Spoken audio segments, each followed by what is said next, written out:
Hello, in this video I want to show you how to fix the problem when you have stable internet connection, but you cannot use your browser or Google Play Store on Samsung Galaxy M04.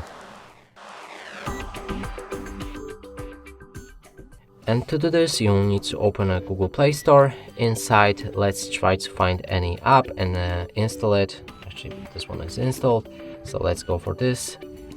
And here you can see that it's in a pending and it's stuck like that forever. And the same is with Google Chrome, so we cannot reach any website. And to fix both of these issues, we'll need to open our settings. Now look for the general management, enter date and time, and set time automatically. If you go back to your Google Play Store and install the game, it should run fine. And the same is with Google Chrome, so if we reload the page, now it works.